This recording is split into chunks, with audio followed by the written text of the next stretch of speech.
Hello সবাই, আজকের এই ভিডিওতে আপনাদের সবাইকে স্বাগতম। এই ভিডিওতে আমরা তিনটি গুরুত্বপূর্ণ বিষয় নিয়ে আলোচনা করব। কথা বলবো কেওয়াইসি, রেজিস্ট্রেশন, সাবস্ক্রিপশন এবং আরও কিছু গুরুত্বপূর্ণ পয়েন্ট নিয়ে। প্রথমেই কেওয়াইসি নিয়ে কথা বলি। আপনারা সবাই জানেন, শুরুতে অ্যাকাউন্ট ভ্যালিডেশনের জন্য ৪৫ দিনের একটি পলিসি ছিল। কিন্তু বর্তমানে এই সময়সীমা কমিয়ে ৩০ দিন করা হয়েছে। এর মানে হল যদি কেউ নতুন করে রেজিস্ট্রেশন করার পর ৩০ দিনের মধ্যে কেওয়াইসি সম্পন্ন না করে, তাহলে তার ভিক্টোরি উইথ অ্যাশ প্ল্যাটফর্মের অ্যাকাউন্ট রিমুভ বা ডিলিট হয়ে যাবে। আগেও ৪৫ দিনের সময়সীমা শেষ হলে কেওয়াইসি না থাকলে অ্যাকাউন্ট রিমুভ হতো, এটা আপনারা সবাই জানেন। এখন এখানে একটি প্রশ্ন আসছে, যদি ভিক্টোরি উইথ অ্যাশ প্ল্যাটফর্মে কেওয়াইসি সম্পন্ন না হওয়ার কারণে কারো অ্যাকাউন্ট রিমুভ হয়ে যায়, তাহলে কি তার অনপ্যাসিভ ওএস অ্যাকাউন্টেও কোনো প্রভাব পড়বে? ওএস অ্যাকাউন্ট কি ডিলিট হয়ে যাবে? এর উত্তর হল না। আমি আপনাদের স্পষ্ট করে জানাতে চাই, ভিক্টোরি উইথ অ্যাশ প্ল্যাটফর্মে আপনার অ্যাকাউন্টে যাই ঘটুক না কেন, তার কোনো প্রভাব আপনার অনপ্যাসিভ ওএস অ্যাকাউন্টে পড়বে না। আপনার ওএস অ্যাকাউন্ট সম্পূর্ণ নিরাপদ থাকবে, কখনোই ডিলিট হবে না।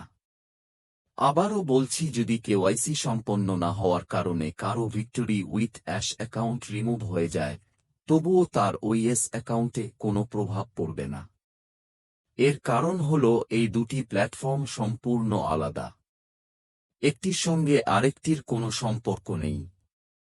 এই কথাটি আমরা অনেক দিন ধরেই বলে আসছি। এখন দ্বিতীয় প্রশ্নে আসি। যদি কেওয়াইসি না করার কারণে কারো victory with Ash account remove হয়ে যায়, তাহলে সেই একই ইমেইল আইডি দিয়ে আর নতুন করে রেজিস্ট্রেশন করা যাবে না। রিমুভ হওয়া অ্যাকাউন্ট কখনোই রিকভার করা যাবে না। টিম, সার্কেল বা কোনো ডেটা কিছুই ফেরত পাওয়া যাবে না। এগুলো আপনারা সবাই জানেন। এখন প্রশ্ন হল, যদি কেউ আবার নতুন করে ভিক্টোরি উইথ অ্যাশ প্ল্যাটফর্মে রেজিস্ট্রেশন করতে চায় এবং নতুন একটি ইমেল আইডি ব্যবহার করে, তাহলে কি তার ওএস অ্যাকাউন্ট বা ফাউন্ডারশিপ অ্যাকাউন্টে কোনো সমস্যা হবে? কারণ অনেকেই আগে ওএসএ ও কানেক্ট প্যাকেজ কিনেছিলেন এবং সেই একই ইমেইল দিয়ে ফাউন্ডারশিপ ও ভিক্টোরি উইথ অ্যাশ এ রেজিস্ট্রেশন করেছিলেন। এখন কেওয়াইসি না হওয়ায় victory with Ash account delete হয়ে গেছে। তাই তারা আগের ইমেল দিয়ে আর রেজিস্ট্রেশন করতে পারছেন না। এর সমাধান কি? আবারও পরিষ্কার করে বলছি, দুটি প্ল্যাটফর্ম সম্পূর্ণ আলাদা। ওএস অ্যাকাউন্ট আলাদা, ভিক্টোরি উইথ অ্যাশ প্ল্যাটফর্ম আলাদা। আপনি চাইলে নতুন ইমেল দিয়ে ভিক্টোরি উইথ অ্যাশ এ রেজিস্ট্রেশন করতে পারেন, কেওয়াইসি সম্পন্ন করতে পারেন। এতে আপনার ওএস অ্যাকাউন্ট বা ফাউন্ডারশিপে কোনো সমস্যা হবে না।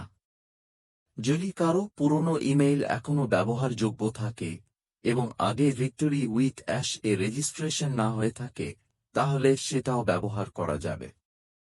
আর যদি অ্যাকাউন্ট কেওয়াইসি না হওয়ার কারণে রিমুভ হয়ে যায়, তাহলে নতুন ইমেইল দিয়ে সহজেই আবার রেজিস্ট্রেশন করা যাবে।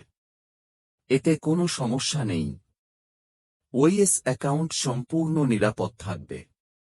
সবশেষে বলছি, যাদের victory with Ash account KYC না করার কারণে রিমুভ হয়ে গেছে, তারা নতুন একটি ফ্রেশ ইমেইল তৈরি করে আবার রেজিস্ট্রেশন করতে পারবেন। কোনো দিক থেকেই কোনো সমস্যা নেই। আশা করি বিষয়টি আপনাদের কাছে পরিষ্কারভাবে বোঝাতে পেরেছি।